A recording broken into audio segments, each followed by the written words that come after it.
मेरे प्यारे YouTube दर्शकों, आप सभी का इस YouTube वीडियो में स्वागत है। मैंने आपसे वादा किया था कि अगली वीडियो मोटिवेशन की वीडियो होगी। मोटिवेशन का होना बहुत ज़रूरी है। जब गैपिंग हो जाता है एग्ज़ाम के ड्यूरेशन में, तो बहुत सारी चीज़ें होती हैं जो दिमाग को कौंधती है, जो दिमाग को परेशान करती है। उससे निकला कैसे जाए, ये जानना बहुत ज़रूरी है। मोटिवेशन का होना लाइफ में बहुत ज़रूरी होता है। बिना मोटिवेशन के कोई भी आगे प्रोसीड नहीं कर पाता है, और अगर मोटिवेशन की कमी रही तो ज़िंदगी यूं ही अधूरा रह जाता है। चलिए, आज की इस मोटिवेशन प्लस 3 में हम आपको एक महत्वपूर्ण इंसिडेंट से रूबरू कराते हुए आपको मोटिवेट करने का प्रयास करेंगे। लेकिन मोटिवेशन शुरू करने से पहले मैं एक बार फिर से कह देना चाहता हूं, जो कि मैं कई बार से कहता चला आ रहा हूं, कि एनटीपीसी का एग्ज़ाम दिसंबर 2020 में ही होगा। एनटीपीसी का एग्ज़ाम दिसंबर 2020 में ही होगा, जबकि ग्रुप डी का एग्ज़ाम अप्रैल 2021 में होगा। ये मेरी बात गांठ बांध लें। चलिए, आज की इस मोटिवेशन वीडियो में हम आपको रूबरू कराना चाहते हैं सुशांत सिंह राजपूत के उस इंसिडेंट से, जिसने सोचने पे लोगों को मजबूर कर दिया और सब कोई सरप्राइज थे कि आखिर सुशांत सिंह राजपूत ने सुसाइड क्यों किया। इस इंसिडेंट से आप सभी विद्यार्थियों को सीखने का मौका मिलेगा। देखिए, सुशांत सिंह राजपूत का एक बहुत अच्छा कैरियर था। वो सीरियल के माध्यम से, पवित्र रिश्ता के माध्यम से फिल्म में बहुत मेहनत करके आए थे, पहुँचे थे, और उन्होंने काई पो छे जैसी बेस्ट फिल्म दी। उन्होंने धोनी द अनटोल्ड स्टोरी, जिसने रातों रात सुशांत सिंह राजपूत को स्टार बना दिया, और उन्होंने ब्योमकेश बख्शी, सोन चिड़ैया और केदारनाथ जैसी फिल्में की। उन्होंने छिछोरे जैसी बेस्ट फिल्में की, जहाँ पर उन्होंने डिप्रेशन को और जो लूजर के टैग को उन्होंने दिखाया कि आपको अपने लाइफ में लूजर नहीं बनना है। एक ऐसा व्यक्ति जो कि काफ़ी पॉजिटिव था, जो पढ़ा लिखा था, उन्होंने इंजीनियरिंग भी की है, और जो लगभग सारी चीज़ों में पारंगत था, अचानक वो सुसाइड क्यों कर लेता है। और उसके सुसाइड करने के कारण को लेकर बहुत सारे नेपोटिज्म पे बहस चल रही है, भाई भतीजावाद बॉलीवुड में। देखिए, सुशांत सिंह राजपूत कोई नए नहीं थे। उनको अगर छोड़ दिया जाए तो बहुत सारे आउटसाइडर हैं, जैसे आयुष्मान खुराना हैं, या बहुत सारे ऐसे बॉलीवुड एक्टर्स हैं जो इनका मैं नाम लूँ, गोविंदा हैं, अक्षय कुमार हैं, जो आउटसाइडर्स रहे हैं, जिन्होंने बॉलीवुड में मौजूदा नेपोटिज्म को महसूस किया है। देखिए, स्थिति क्या है, और आपसे इस घटना से आपको सीखने को क्या मिलता है। बहुत सारी चीज़ें होती है। सुशांत सिंह राजपूत के पास पैसा था, सब कुछ था, लेकिन ऐसा माना गया कि उनकी 7 फिल्में आई और अचानक से 7 फिल्में एक एक करके उनके हाथ से चली गई। उनमें कई सारे प्रोडक्शंस का हाथ थे, जैसे Dharma productions, Salman Khan films, Balaji films, इन तमाम फिल्म प्रोडक्शंस के हाथ थे। इन्होंने उनके एक एक फिल्म को छीन लिया। हालांकि ये बात सही भी है कि बॉलीवुड में नेपोटिज्म है, और कई जो प्रोडक्शंस हैं, कई फिल्म प्रोडक्शंस हैं जो कि जाति करते हैं, और उभरते हुए कलाकार को उन्हें सपोर्ट करना चाहिए, जो कि वो नहीं करते हैं, जिसकी वजह से कई एक्टर्स डिप्रेशन में आ जाते हैं।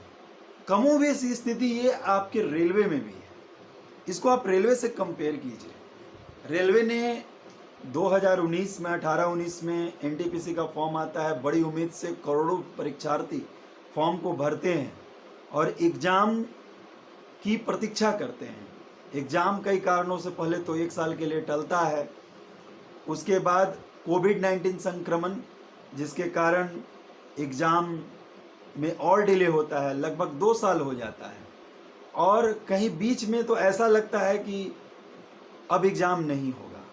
कई बच्चे हताश हो जाते हैं, कई बच्चे डिप्रेशन में चले जाते हैं। मेरे पास बहुत सारे बच्चे के कमेंट्स आए जिन्होंने बाकायदा लिखा कि सर अब तो सुसाइड करने का मन करता है, अब आत्महत्या करने का मन करता है, अगर इस बार क्लैरिफिकेशन नहीं आया तो मैं सुसाइड कर लूँगा।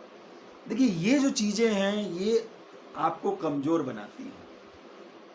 आपको मैंने बार बार शुरू से ही आपको, जब से मैं यूट्यूब चैनल पर आया और रेलवे से संबंधित न्यूज़ लाना शुरू किया, मैंने आप सभी को मजबूत रखने की कोशिश की। मैंने आप सभी को एक धागे में बांधने की कोशिश की। मैंने आप सभी को समय समय पे आपको मोटिवेट करता रहा, जहाँ पे ज़रूरत थी मोटिवेट करता रहा। मैंने आपको डेट और टाइम भी बताया एग्ज़ाम का। मैंने आपको बता कर चला कि एनटीपीसी का एग्ज़ाम दिसंबर 2020 में होगा, और वैसा ही हुआ। अभी कॉरिगेंडम 6 का नोटिस आया फिर से, लगभग 24 घंटा पहले, आप 24 से 48 घंटा पहले जाकर आप देख सकते हैं। तो उसमें स्पष्ट ये चीज़ें स्पष्ट हो गई हैं कि आपका एग्ज़ाम दिसंबर 2020 में होगा। पंकज सर कई दिनों से ये बोलते आ रहे थे, चिल्लाते आ रहे थे कि आपका एग्ज़ाम एनटीपीसी का दिसंबर 2020 में ही होगा। मैं बड़ी मेहनत करके जो कन्फर्मेटरी न्यूज़ होता है वो मैं आपके सामने लाता हूँ। आप लोगों में से बहुत सारे लोग मुझे अपने गलत कमेंट्स के द्वारा भी परेशान करने की कोशिश करते हैं, लेकिन मैं आपकी कमेंट से परेशान नहीं होता, क्योंकि मैं आपकी स्थिति को समझता हूँ। आप हताश हैं, आप परेशान हैं, लेकिन मैं आपके साथ हूँ। यह चैनल आपके साथ है। और आपको मैंने जब जब आप डिप्रेस्ड हुए, जैसे कमेंट से मुझे पता चला, जो रिफ्लेक्शन मुझे पता चला, कमेंट से बहुत कुछ पढ़ने को मौका मिलता है। मैं ऐसा नहीं हूँ, मैं सारे कमेंट्स को, एक एक कमेंट्स को करके पढ़ता हूँ और आपकी भावनाओं को समझने की कोशिश करता हूँ। और मुझे पता चला कि आप काफ़ी लंबे समय से इंतज़ार कर रहे हैं। किसी का एज क्रॉस कर रहा है, किसी का कोई शिकायत कर रहे थे कि उनका पार्ट टाइम जॉब है, वो कंफ्यूज्ड हैं कि उसको करें या उसको करें। कोई लाचार है, उसके घर में आर्थिक स्थिति की बदहाली है। मैं आपकी सभी तमाम लोगों की भावनाओं से जुड़ा हुआ था, लेकिन मैंने फिर उपाय निकाला, आपके लिए मेहनत की, कन्फर्मेटरी न्यूज़ निकाला, आपको समय समय पर मोटिवेट करता रहा। और आज के दिन भी मैं आपको मोटिवेट कर रहा हूँ कि आपको ये स्थिति को समझना होगा। जैसे सुशांत सिंह राजपूत को फिल्म प्रोडक्शंस ने चांस नहीं दिया और उनको फिल्म देकर एक एक करके फिल्में छीन ली, शायद रेलवे भी उसी तरह आपसे किया। टाइम पे एग्ज़ाम होना था, ये लगभग एग्ज़ाम 2019 में ही हो जाना था, लेकिन इसको टालता चला गया और अब 2020 आ गया। हालांकि एग्ज़ाम होगा, लेकिन ये देर से होगा। लेकिन इसके पहले आप लोग बहुत चिंतित थे, आप लोग काफ़ी डिप्रेस थे और आपको पता ही नहीं चल रहा था कि आप आगे क्या करें। इस बीच एक चैनल आता है, पंकज सर का चैनल, जो आपको समय समय पे एक सही खबर और सच्ची खबर पहुंचाता है, आपको मोटिवेट करता है, आपसे व्हाट्सएप पे चीज़ों को शेयर करता है, आपके हर एक सवालों के जवाब देने की कोशिश करता है, आपके हर एक कमेंट्स को झेलता है। आप उस इंसान को आप समझ सकते हैं कि आपके लिए वो जीता है। और जो लोग ये बोल रहे थे कि सर आप ऐसा, देखिए मैं फिर से बोलता हूँ कि आपको इस समय में जो समय बचा है, जिन जिन लोगों ने प्रतीक्षा की है, आज उनको फल मिलने वाला है।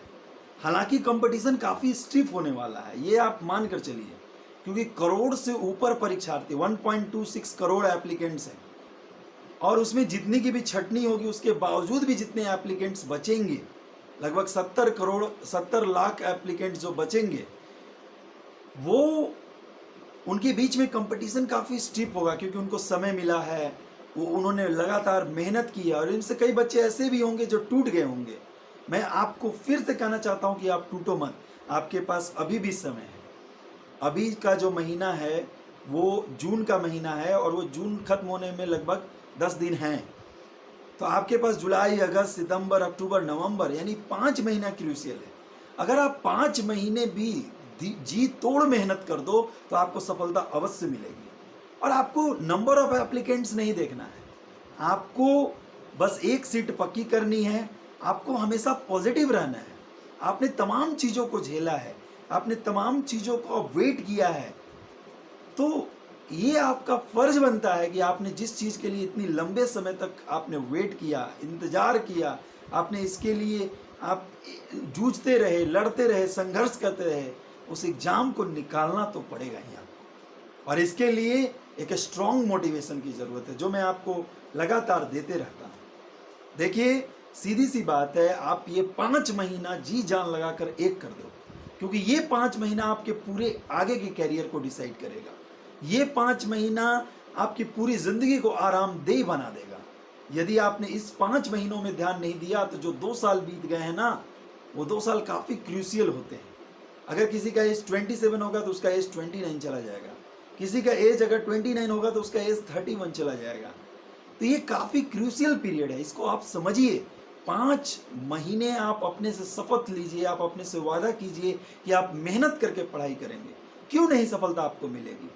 चिंटू पिंटू कौन एग्जाम में बैठ रहा, आपको उससे कोई लेना देना नहीं है। आपको अपने आप पे विश्वास करना होगा, आपको अपने आप पे कॉन्फिडेंस जनरेट करना होगा और आपको मेहनत करनी होगी, आपकी सफलता जरूर मिलेगी।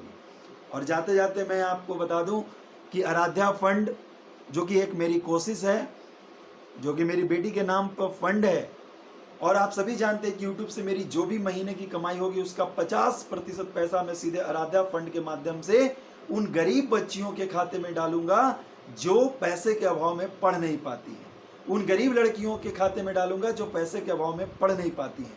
बहुत सारे कॉल्स आने शुरू हो गए हैं, लोगों ने आधार कार्ड, बीपीएल कार्ड, अपने पेरेंट्स के कार्ड भेजने शुरू हुए हैं। लगभग 10 बच्चियां रजिस्टर्ड हो चुकी हैं। धीरे धीरे 50 बच्चियों को मुझे रजिस्टर्ड करना है, और जो पहली 50 बच्चियां होंगी उनके खाते में मिनिमम 1000 से लेकर 5000 तक पैसे डाले जाएंगे। जो भी यूट्यूब की कमाई होगी, 25,000 हो, 50,000 हो, जो भी हो, उसका आधा पैसा सीधे इनके खाते में डाल दिया जाएगा। लेकिन इस चीज़ में सहभागिता के लिए आपसे फिर से एक बार, मेरे प्यारे विद्यार्थियों, आप चूंकि देश के भविष्य हैं, आपके लिए चैनल ने इतना किया है, और आप समाज के भी एक अंग हैं, आप देश के भविष्य हैं, इसलिए आपसे करबद्ध प्रार्थना है कि आप मेरे चैनल के और मेरे चैनल की जितने भी वीडियो आते हैं उसके एड्स को जरूर देखिए, क्योंकि आपका दिया हुआ 2 मिनट उन गरीब बच्चियों को शिक्षा दे सकता है। आपका दिया हुआ 2 से 3 मिनट उन गरीब बच्चियों के सपनों को पूरा कर सकता है। आपका दिया हुआ 2 से 3 मिनट उन गरीब बच्चियों के माता पिता के सपनों को पूरा कर सकता है, जो पैसे की वजह से, जो आर्थिक परेशानियों की वजह से पढ़ नहीं पाती हैं। उनके लिए मैंने एक प्रयास किया है। आपको कुछ नहीं करना है, वीडियो को खोलना है, शुरू में एड्स आएंगे, बीच में एड्स आएंगे, लास्ट में एड्स आएंगे, बस आपको 2 से 3 मिनट, 4 मिनट का ऐड देख लेना है। कोई 25 सेकंड का ऐड होगा, कोई 30 सेकंड का ऐड होगा, कोई 2 मिनट का ऐड होगा, कोई 1 मिनट का ऐड होगा। केवल आप अगर 2 से 5 मिनट दे देते हैं तो किसी गरीब बच्ची का आप मदद करते हैं। तो आप जरूर ऐसा करें। आप चैनल को जिन्होंने सब्सक्राइब नहीं किया वो जरूर सब्सक्राइब करें, क्योंकि आपका एक सब्सक्रिप्शन किसी एक गरीब बेटी को शिक्षा का अधिकार दिलाएगा। तो आज की वीडियो के लिए बस इतना ही। Thank you.